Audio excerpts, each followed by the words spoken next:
Hello, my name's Philip Mantione. I'm a experimental music composer, educator, writer. Um, Happy to be here on Breaking the Biz podcast.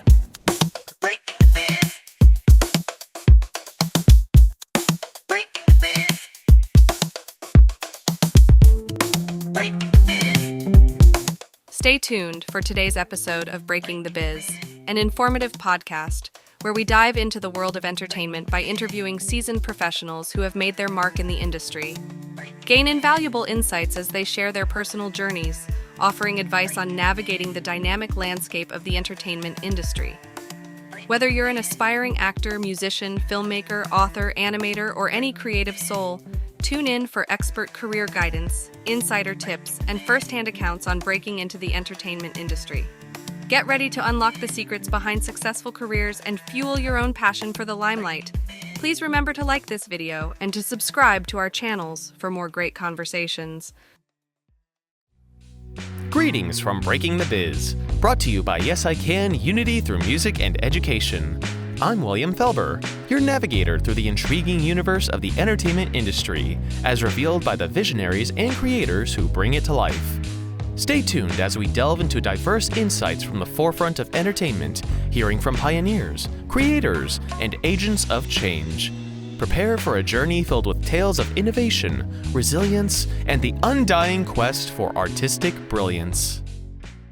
We've got an amazing guest speaker tonight. We have Philip Mantione, who is a professor of audio production at the LA Film School. On top of that, Philip is a sound artist, a composer, sound designer, guitarist, computer musician, educator, writer, multimedia artist, whose career has spanned over 2 decades. His work includes music for orchestra, various chamber ensembles, computer fixed media, interactive performance, multimedia, sound installation, and experimental video. He writes custom software to meld field recordings, samples, and computer-generated sounds into unique sonic textures. Philip is the recipient of 2 Meet the Composer grants and a recent commission from New Music USA. So, Philip, I want to thank you, first of all, for making time for us tonight. I know as an educator and a music professional, you are always on the go and always creating. So I do want to give you those kudos for making time for us tonight. Happy to be here. All right, so let's jump into it. When you were a young boy, when I grow up, I'm going to be, what was that? It was either going to be a guitarist, a professional football player, or a professional golfer. I couldn't decide. Since I wasn't very good at the last 2 things, I ended up playing guitar. But, I don't know that anyone actually ends up doing the things they say they were going to do when they were 8. I mean, I'm sure some people do, but I come from a very musical family, and so I kind of went in that direction. Okay. So 1 out of 3 is not so bad, right? Not bad. I'd say those are pretty good odds. And, Yeah. it's always interesting. Sometimes our guest speakers are like, I wanted to do this and that's what I did. And sometimes there's people who navigate into different directions, but guitarist, boom, there you go. So through school, and I'm talking about junior high and high school, were you part of a band within the school? Well, I was always in the band. I played actually clarinet when I was in grade school and elementary and middle school and high school. I haven't played it in years, but I started playing guitar when I was 8, and I started working professionally when I was 14. I was in a wedding band and playing casuals and proms and weddings and things like that. So yeah, I started making money fairly early as a musician. Not a lot of money, but to me it was a lot when we used to get paid. I remember, I think the first gig I played was I got paid $40 for a 4-hour gig. But at the time, minimum wage was $2.50. an hour. So it seemed like really great money at the time anyway. Anyway, it was a lot more fun than working in the supermarket, I'll tell you that. 100%, right? And at least there's some free food and an Right. opportunity to, I mean, and that's great, right? Like even at a very early age, you saw with being a musician that there are different avenues and different ways to make money with your Mm. talent. So that's fantastic. So you do that. What comes next for you?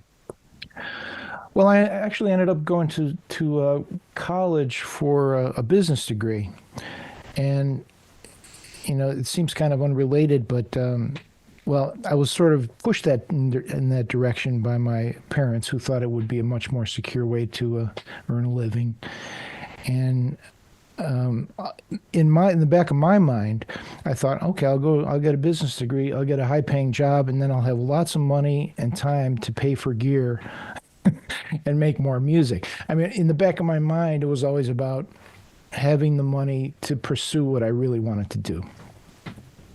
So, Which is which is fantastic, right? yeah, Like to know that it's always also interesting to me when parents sometimes go like, "Hey, you've got talent, but why don't you try this?" So, yeah.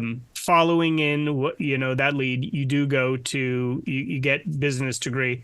Talk me through. I didn't mean to interrupt you. No, that's okay. So, yeah, so I got a bachelor's in business, State University in New York, which is a pretty good school. I ended up continuing on for the MBA, and at some point, I guess I was about maybe 3 credits from the MBA, and this is probably not a good thing to say to a bunch of students, but I dropped out because at some point, I just realized that I didn't want to wear a suit and tie every day. I didn't want to have that job, degree or no degree. So I kind of walked away, and I ended up studying guitar for a number of years. I moved out to LA I was originally from Buffalo, New York. So I moved out to LA.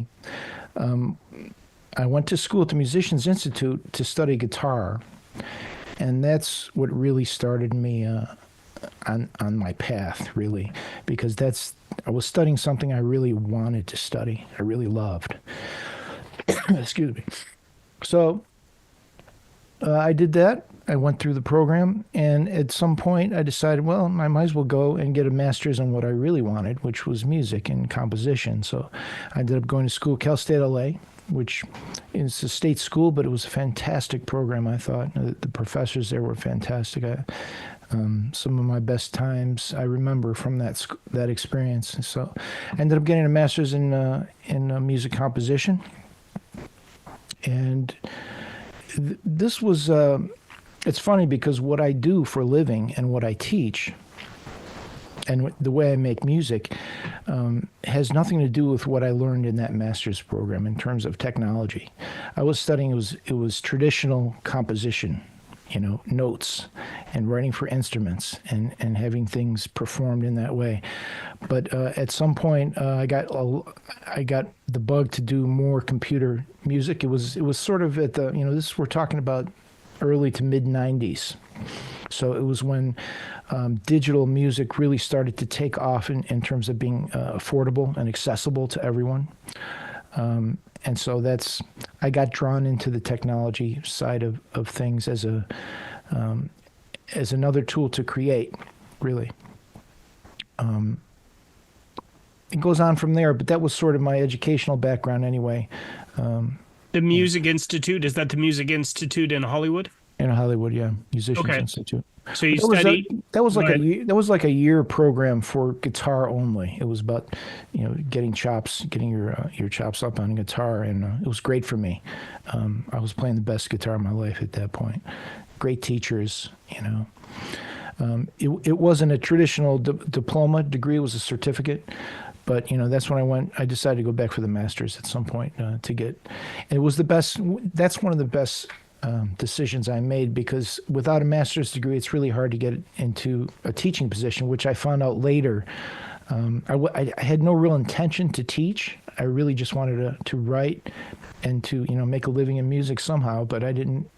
Teaching was not in the back of my mind, so I didn't really start teaching until 2010, like years and years later.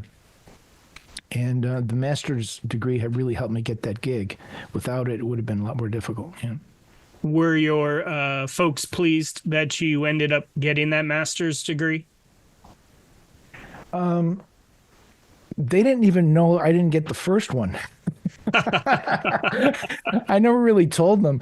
Yeah, I never finished that degree, But yeah, of course, they were proud of me, and I remember my dad saying, after I had sort of established myself and was making a living in the business,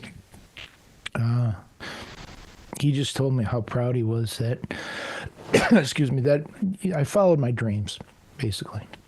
Yeah, and that's the important part. And I do want to say something about your self-awareness. Sometimes people go through a certain path and they think they want to do something, they end up doing it and are miserable, or it's not exactly what they thought or imagined it was going to be day in and day out.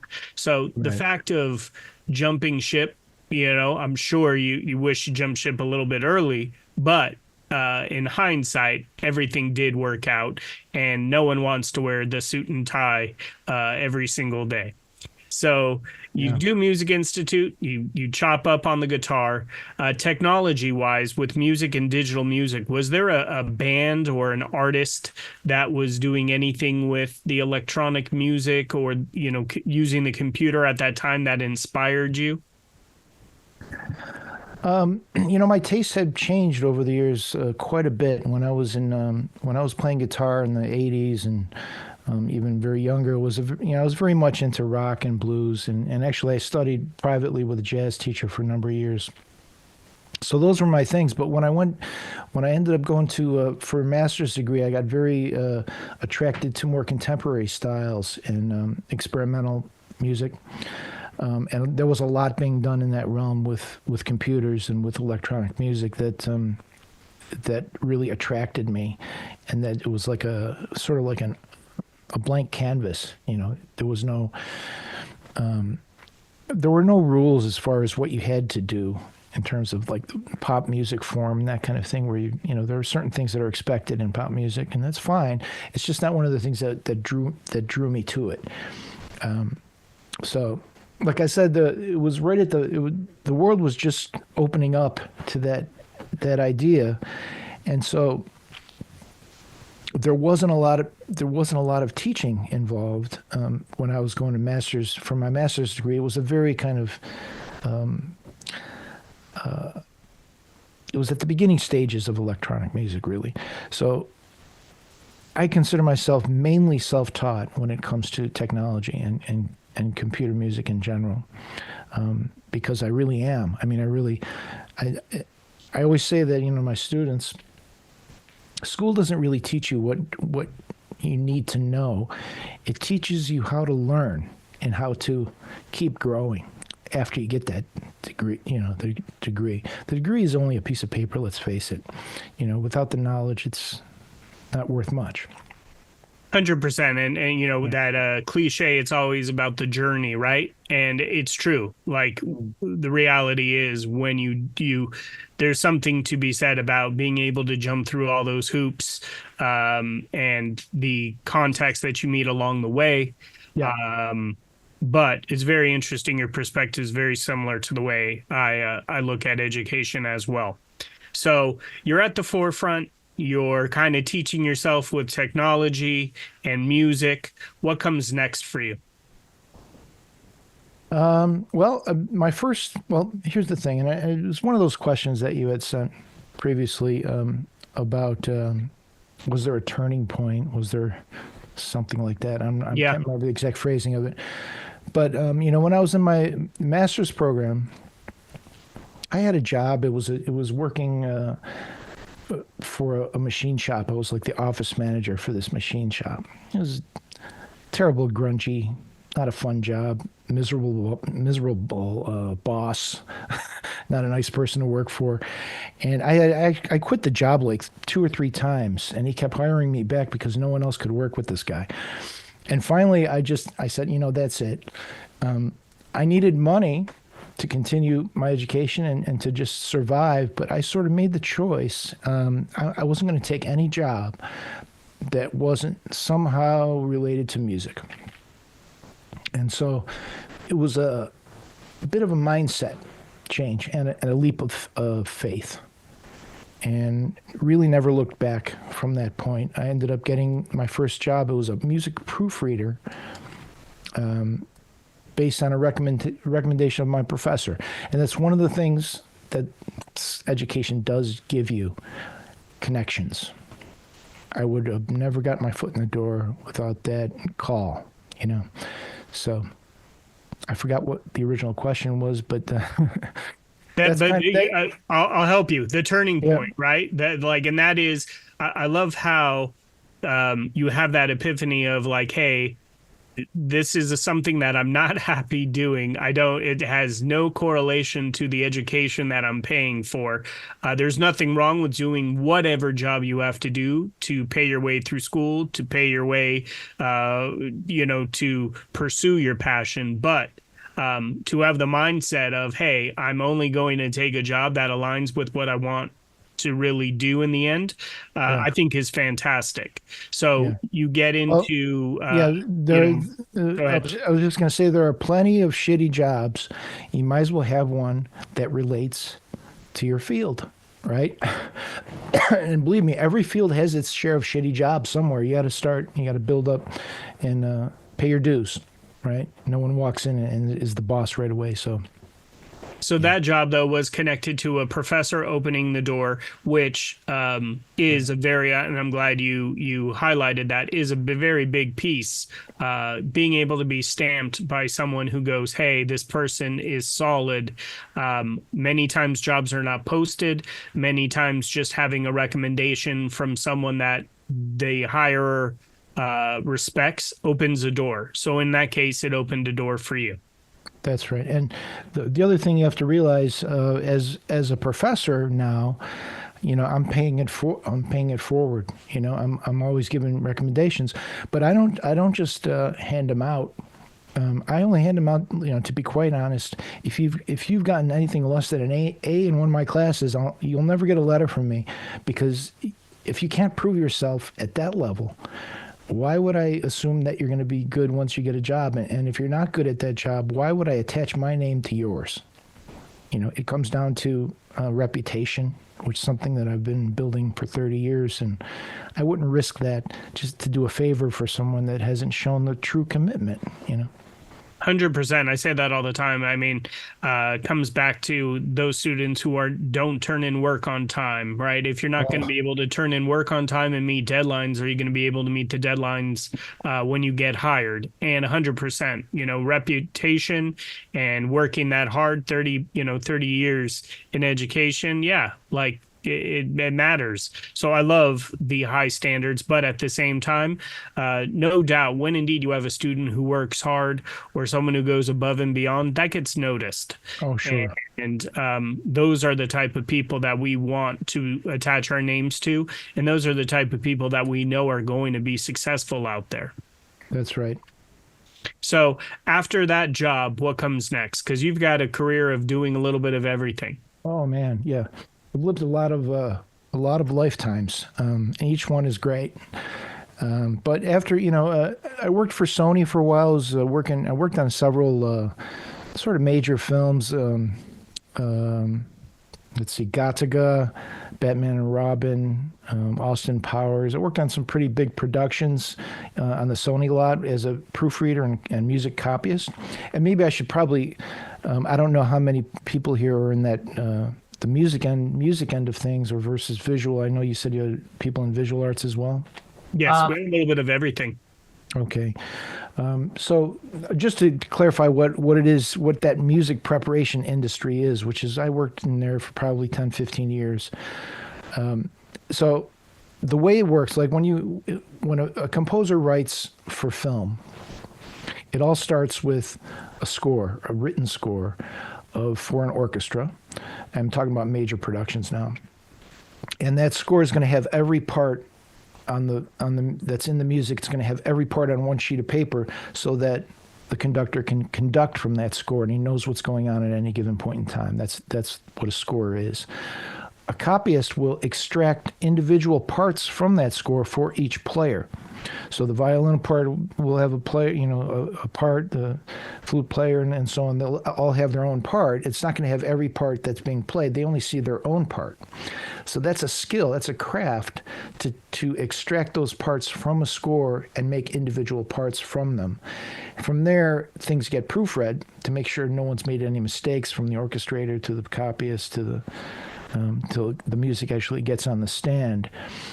And so I did that for a number of years I did it for a little while in LA, and then my wife, who's a visual artist, Elise Stepanian, she's my wife and partner, she moved to New York because New York City is like the happening place for the arts, really, especially visual arts. So we just decided, we shook hands on it and said, all right, let's move to New York. And we quit our jobs and we moved to New York with one little 14-foot truck and everything we owned in it, and no jobs and no place to live. It was fantastic. It was great. I mean, it was like we never had felt that free ever, and we probably never will again. Because the last time we moved, I had two 24-foot U-Haul trucks. So I've gone from one 14-footer to two 24-footers. I don't know if that's a sign of success or hoarding, one or the other.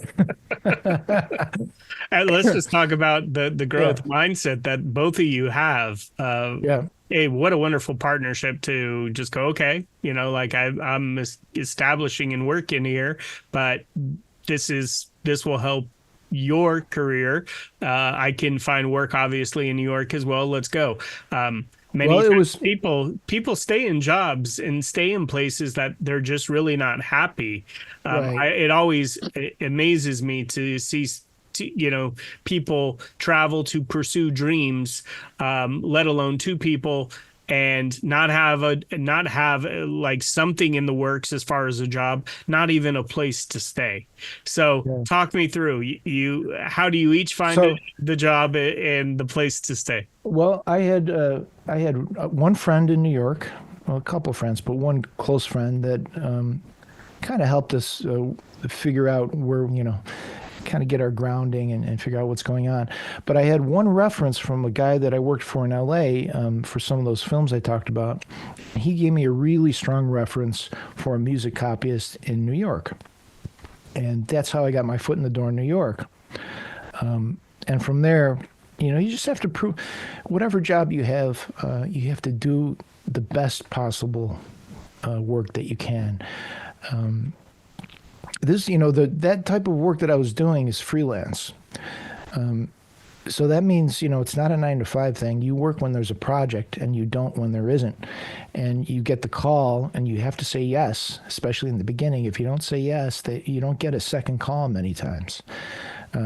So it's all about being available, being ready, being prepared, being good at what you do. There was I use this. I talk to my students about this. Are you familiar with Neil Gaiman? He's an author, writer. No. Anyway, he's I can't remember one of his titles right now, but he gave this address at a graduation ceremony that's always stuck with me regarding freelance work, because a lot of the work you do in this business is going to be freelance. It's not going to be 9-to-5 type stuff. And he said there's three things you have to do, or there are three things that are important for freelance work. And if you can get 2 out of 3, you're always going to have work. One of them is being on time, meeting deadlines, all that stuff you mentioned earlier. That's like the simple one. Another one is being really good at what you do. Just being a pro and, always growing and staying on top of the technology. And the third one is being easy to work with.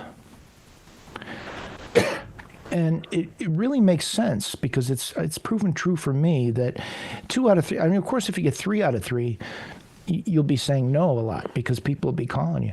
But even 2 out of 3, you can maintain a living, you can get work. I just throw that out there because, the deadline thing is so important in entertainment. I've witnessed people getting fired because they just didn't make the deadline or they didn't do what they needed to do, and it's not a pretty sight. And to me, that's the easiest part of the job. If the deadline is Friday, my deadline is Wednesday, because I have to assume something's going to go wrong.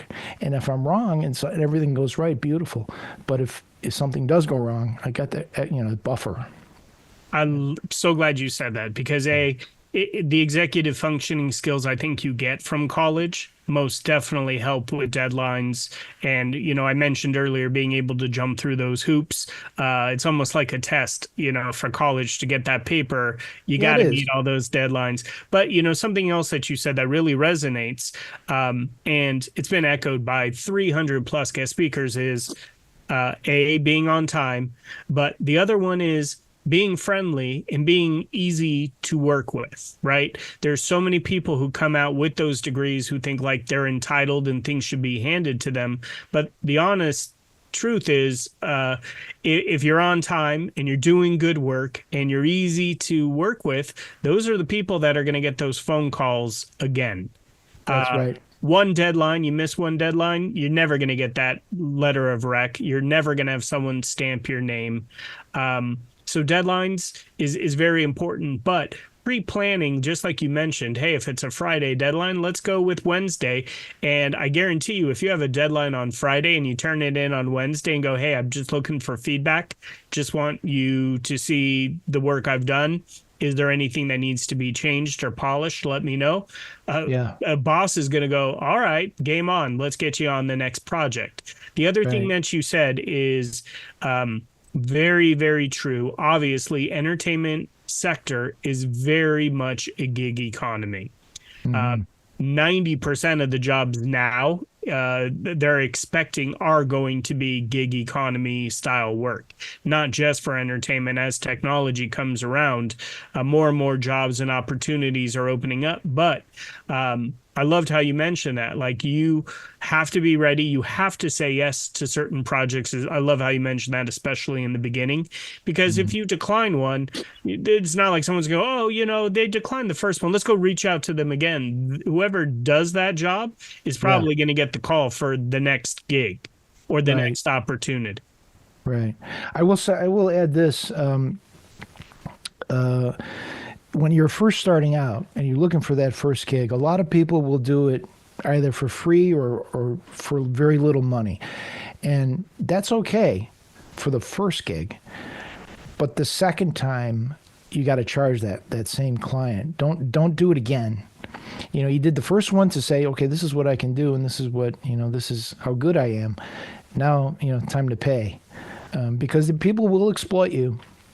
The entertainment business is no different than any other business in terms of exploitation and that possibility. So you always got to be careful with that. Okay. So after that, you're in New York. You're doing that job. What comes next for you? Well, I should say that the whole time that I'm finding these gigs to make money, I'm doing my creative work, and I've had electronic pieces played all over the world, various festivals. My wife and I have collaborated on a number of experimental video projects and installation projects, which have been in museums and galleries and things like that. So that was really, the way to make money and the way that I found creative outlets are sort of completely different. The way I was making money, of course, was very good for my technical skills and for my musical skills, because it was always about looking at music all day long and listening to it and reading it and getting very good with traditional harmony anyway. But the electronic stuff is not so much about notes. It's more about timbres and texture and sort of different ways to think about sound. So I was constantly doing that. And being in New York, we did, my wife and I actually founded, while we were there, a nonprofit organization called MANY, which is acronym for Musicians and Artists in New York. And we put on about 5 festivals with all different sorts of artists, dancers and video artists. And musicians, and it was great fun. It was a great place to be, to do those things, because there's so many venues and there's such big audiences. It didn't matter what you did in New York, you'd get dozens of people to show up because there's just so many people interested, and it was fun. So I always was doing that at the same time I was working as a copyist, and most of my work there was Broadway theater, and I worked on, I don't know, dozens and dozens of shows in that way. One of my best. That was sound design? No, it was music copying. Okay. Actually, yeah, in the copying end, because it's mostly that type of thing on Broadway. One of the most one of the coolest experiences I had. There was a show that you familiar with Stephen Sondheim? Yes. Okay, so he wrote a new musical, and they were doing a preview of it in Chicago. So they paid me and another person to go out to Chicago, and I was in a room with Stephen Sondheim banging out music on a little stand-up piano. Jonathan Tunick, who was his orchestrator for several years, orchestrating as he was writing, and then it was coming to me to do the copying, and it was like this trio of people, incredible people.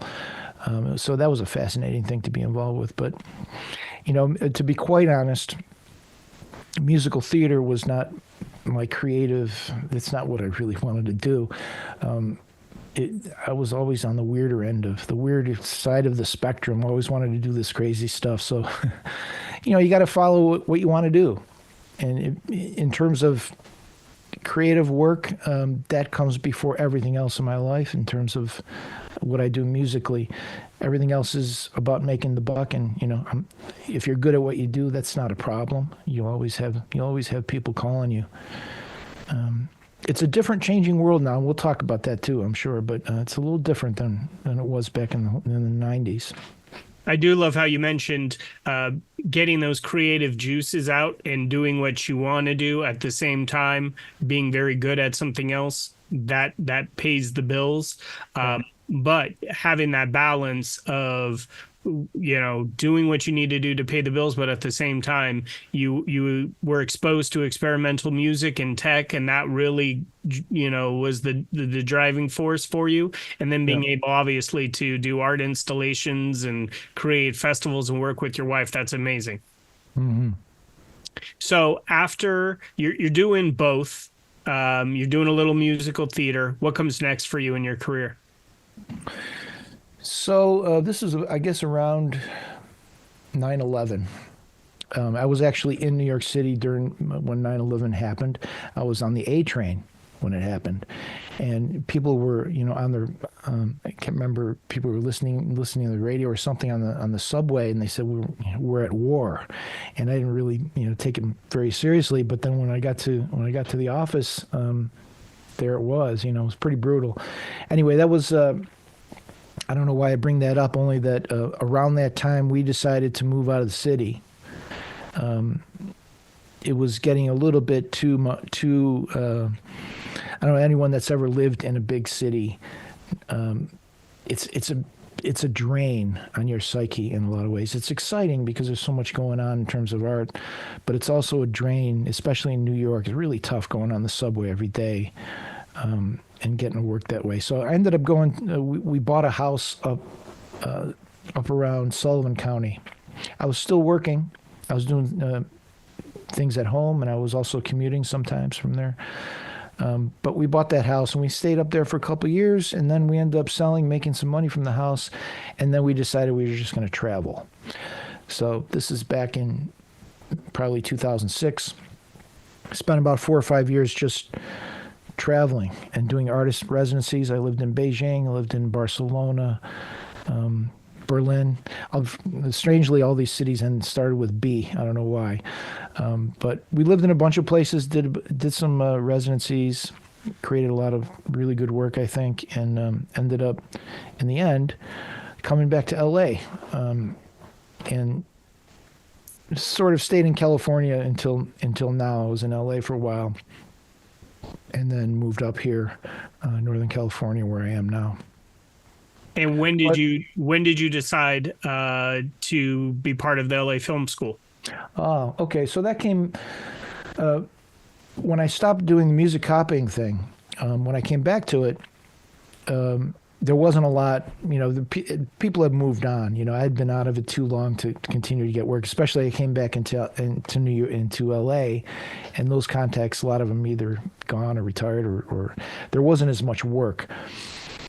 So I threw a resume out there to teach. I really didn't. I had no teaching experience other than I did some substitute teaching when I was young, but I never taught higher education. And I found that people liked my experience and they hired me. And I started actually working for the Art Institute in California, and did that for 6, 7 years, and then they sort of went under. And so I ended up getting a job at Mount San Antonio College, part-time adjunct. I also teach at the Los Angeles College of Music as an adjunct, and I'm full-time at Los Angeles Film School. So I'm able to kind of do all three schools because they're all online. So I'm doing everything at this. Well, it didn't start that way, but now it is. So it kind of freed me up to live wherever I want to live, and also, still have those gigs. So Let's talk about the change in technology and the changing landscape. Because, obviously being able to even have a meeting like this, Zoom, COVID changed really the way we do a lot of things. And I've talked about to our students that things aren't always going to go back to the way they were. Sometimes it takes a big change to see that there's different ways of doing things. So, what has been your take on how music has changed? Obviously, you were at kind of that pioneer stage of sonic sounds and so forth, but so many musicians now just create off of the computer. Oh, sure, yeah. And you bring up Zoom. Vocaloid and Hatsune Miku. Vocaloid and Hatsune Miku. I'm Okay, sorry. I'm not sure who that is, but Don't worry about it. Keep going. anyway, the COVID really was. I hate to say it, but it was really a good thing for me in terms of teaching, because it allowed me to teach more than one place, number one, and it took away that miserable commute I had on the 10 freeway in LA. It was not a fun commute. So that opened me up to teach more than one place, and also to teach at home from my own studio. And I think it really it changed the nature of education a lot more than people realize, because there's a lot of students, especially at the community college level, that they don't have time to go to a class 2 days a week for 2 hours a day in the middle of the day. It's really, people do have to earn a living somehow, and that's not always a good situation. So I think it's helped education in that way as far as Zoom goes.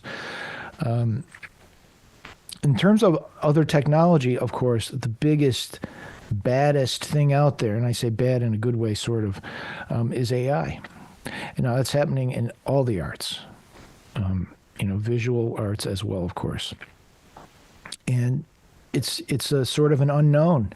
No one really knows where it's going to lead or what's going on. But I do know that, things that in audio production, for instance, there's a lot of AI-assisted software now, plugins that are, they're using AI to analyze sound and figure out settings and speed up workflows, which is a big thing. There's music generators now that will actually write music based on text prompts, and it's actually getting scarily good. It's gonna change the nature. There's a whole sort of career path, or there used to be, for composers,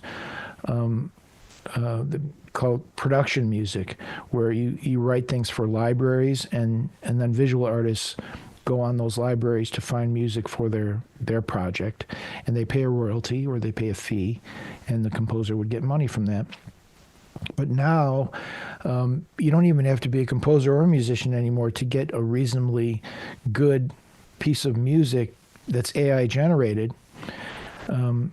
It's not at all the same as a human being at this stage, and usually pretty banal. But it's, for if you have something like a YouTube channel and you want some opening music for your YouTube channel, it's as good as anything else. And to be honest, a lot of production music composers that were writing music weren't writing very good music to begin with anyway, a lot of them. So it's changing the nature of the whole industry in ways that we've yet to even discover. I have a website. I don't even need to talk about the writing part of my life yet, but I started a website with a colleague called waveinformer.com. It's an industry type blog, and we use a lot of AI generated images for it, for featured images for an article or for a review or things like that. We'll because we don't have the resources to pay a graphic artist, dedicated graphic artist for that job, but I can go and use what is it, Adobe Firefly, and just punch in some text descriptions and just keep doing it until I get something that's reasonably good. And so people are doing the same thing with music. Visual artists that can't write music or that don't know what they're doing musically can find something that way. So where does that lead, us as people that are in the industry? The answer is I don't know. But I do know that it's not going to eliminate the majority of human beings that are involved in the entertainment business, because there's something about the human mind that they're a long ways from replicating in terms of AI. One of the things it is interesting. I don't want to cut you off. Keep going. Just one of the basic things that I can think of is the process, for instance, of writing music. In that process, you'll often come across or make a mistake. Something will happen just serendipitously. And as a human being, you can say, wait a minute, that's a mistake, but I like it, and I'm going to use it. Whereas a computer will say, it's a mistake, and discard it. Because the computer's mind is all based on what's already happened. It's all based on historical data. It's not based on what might happen in general. And even if it is trying to project what might happen, it still takes a human being to decide whether it's good or not. No, AI is crazy. I was, as you were talking, I'm thinking like with AI, you could shoot AI all of the notes and the composition, right? And I'm sure you could say, now separate each part to the violinist, the drummer, the bass, the guitar, and AI can do that. What I have found with AI is it does take a human being to go in there and fix the mistakes. There's always little tweaks. Sure. I could not agree with you more on music. I mean, some of the music we listen to and we love is off of a mistake or a tone that, they weren't expecting. So mistakes are a beautiful thing, especially with composing music. But I hear exactly what you're saying. The AI only knows what it has before to go off of. With grading, I grade a lot of English essays, and there's always a bias on, who's reading what, who's grading what. And now they're moving to AI grading as far as essays go.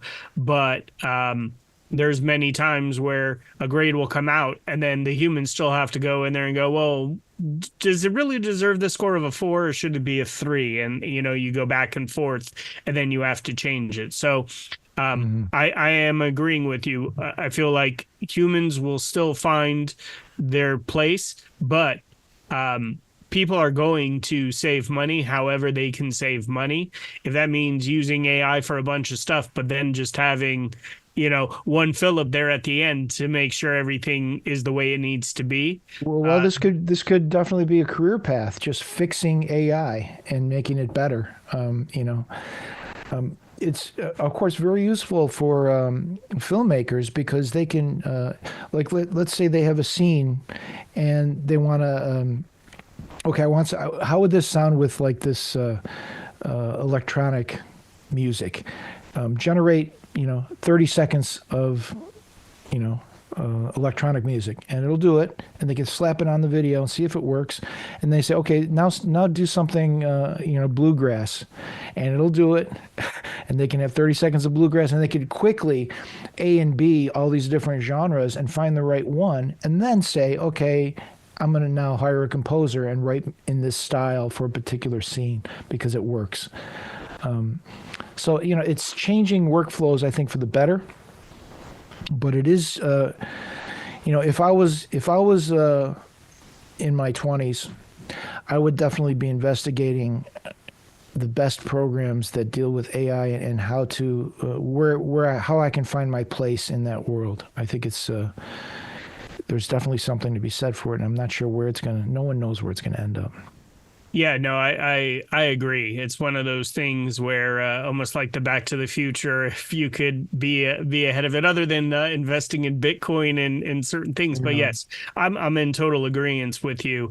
I still think it takes the orchestrator or the director, so to speak, to direct the AI in the direction that you need and what you want. Right. Let's talk about your writing career. Sure. So a colleague of mine who I was teaching with actually introduced me to the guy that runs the Pro Audio Files, which is pretty big blog for audio professionals, production people, pretty well read. And so he asked me if I wanted to write for them, and I had never had anything published in text as far as text goes. And I said, of course, because I don't like to say no. It's a big problem of mine. I just say yes, and then I figure it out later. I think that's, it's one of those things where fake it till you make it. I think is the expression, and it's really a good thing to throw yourself into unfamiliar situations. I think it's one of the best ways to grow as an artist, as a person. If you're comfortable, if you're always content, well, you're not really growing. I mean, it's fine if that's all you want in life, but for me, I have to always push myself. I feel that's where I get the buzz from learning, from growing, learning new things all the time. And so this was a chance to write for this blog that write all these technical articles, and there's nothing better to teach yourself and to become better at something yourself than either writing about it or teaching it. And those two things I've always found to be true. So if you have to teach something, you have to really know what you're talking about. And if you're going to write something, well, your name is going on that thing. It's going to be all over the world online. You want to make sure that you don't make a fool out of yourself. So you're going to do your research and do your due diligence. And so I started writing. I think I wrote 150, 200 articles for the Pro Audio Files, reviews, interviews with people, all kinds of different things. They stopped publishing new materials a few years ago. They've gone in the direction of AI, so they've changed their whole sort of business strategy. But that same guy that recommended me to begin with, we said, well, we really like doing this. We really like this writing aspect. Let's just start our own thing. So that's where I started this website called waveinformer.com. And in fact, I'll put the link here in case anyone wants to take a look. 100%. Well, you're putting that link there. Yeah. You have a mantra that you say that keeps you focused, positive, something that you find yourself saying daily? No, I wouldn't say there's anything that I find myself saying daily. Would probably be a good thing, because there are days you just don't feel like doing stuff. But I think if I did have a mantra, it would be based on a teacher of mine, Joe DiOrio, who's a one of the greatest jazz players that probably no one's ever heard of, but jazz players know him.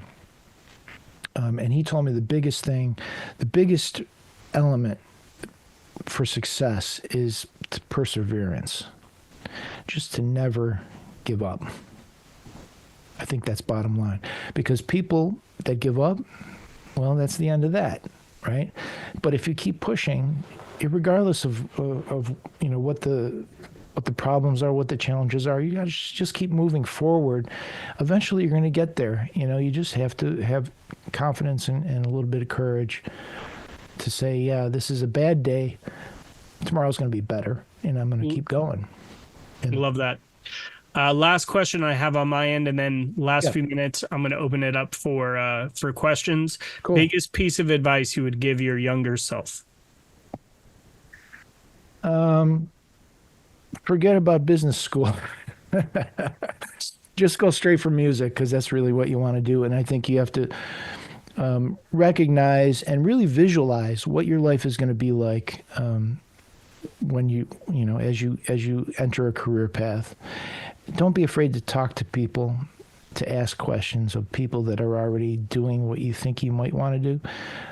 You'll find that people, the reason I'm here, because I love talking about myself. And to be quite honest, it's fun, and also I like sharing, my experiences. I think it's a way to pay things forward.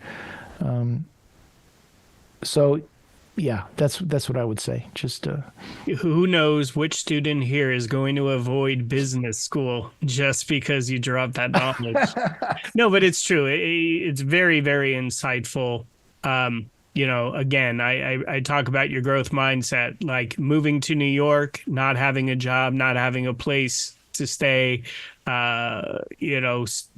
taking on new projects that you haven't done before, giving yourself an opportunity to grow. All of that is so true.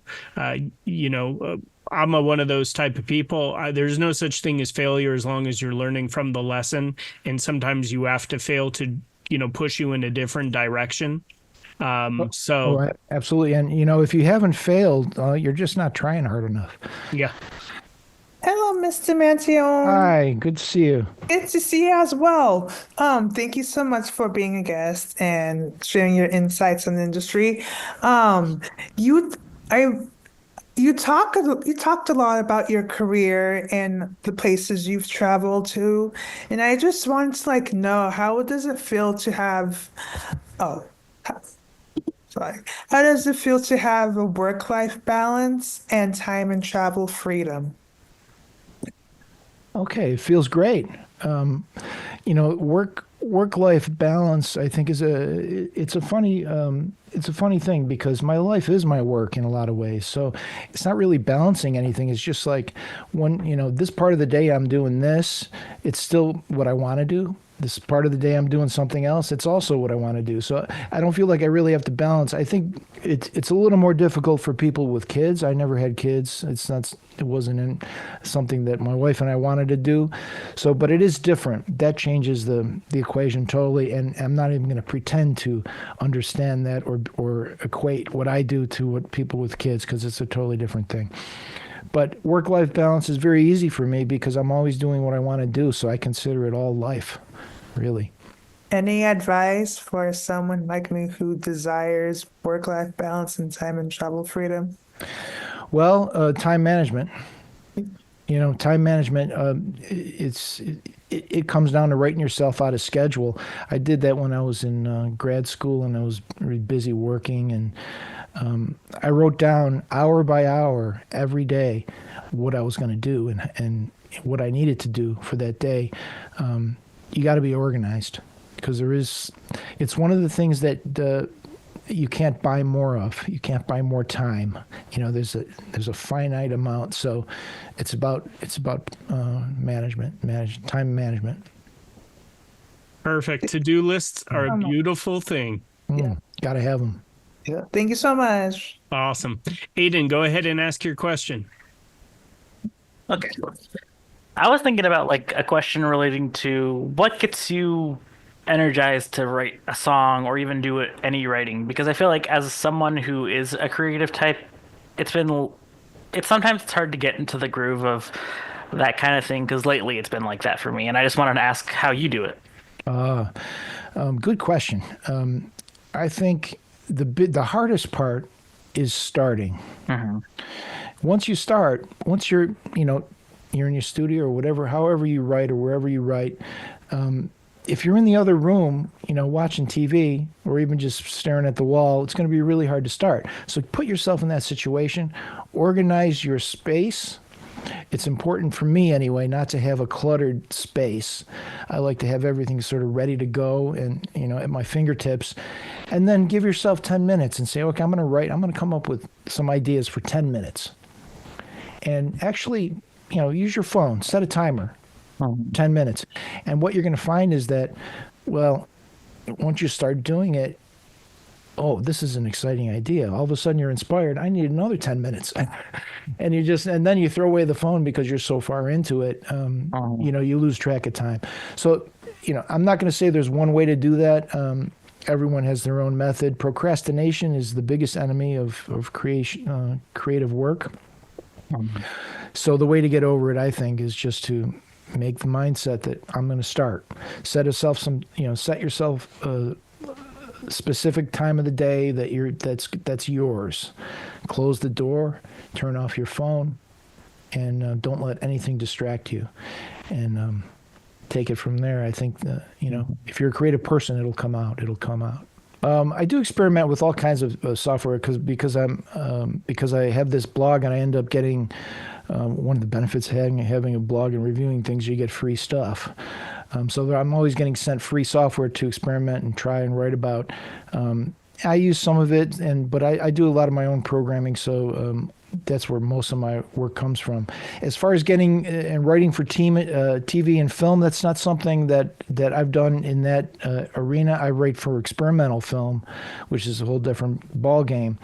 But the way to do that is to get educated, to learn the basics of the workflow in those particular mediums, which is very specific and it requires very specific skill set.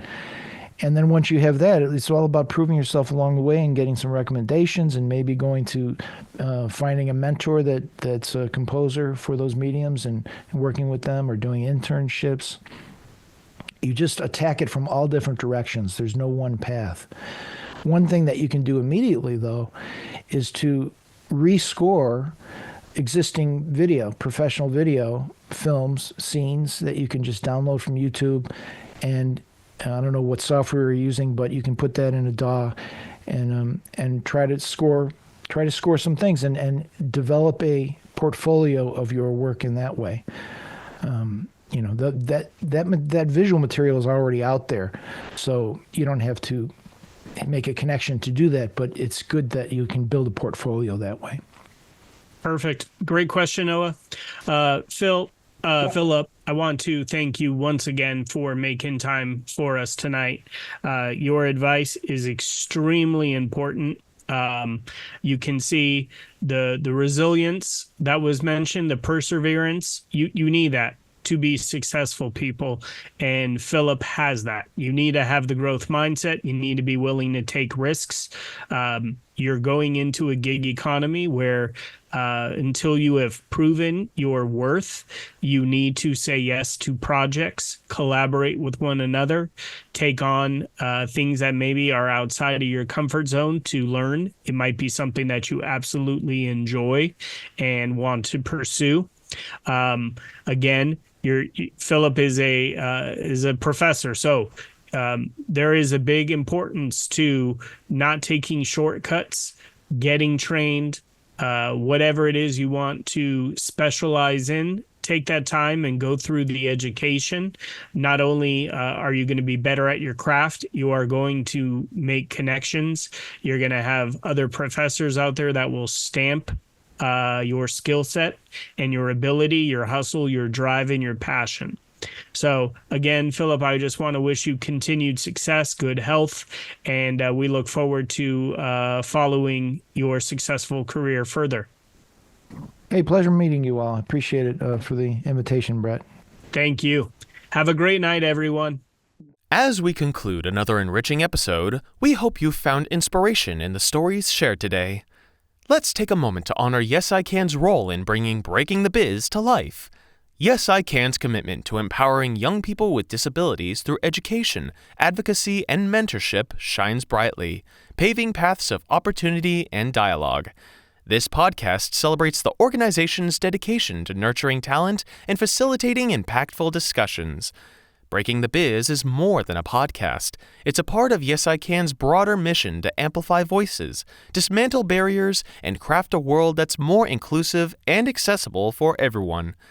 Each episode is a chapter in our shared narrative of progress, education, and empowerment, driven by the spirit of Yes I Can.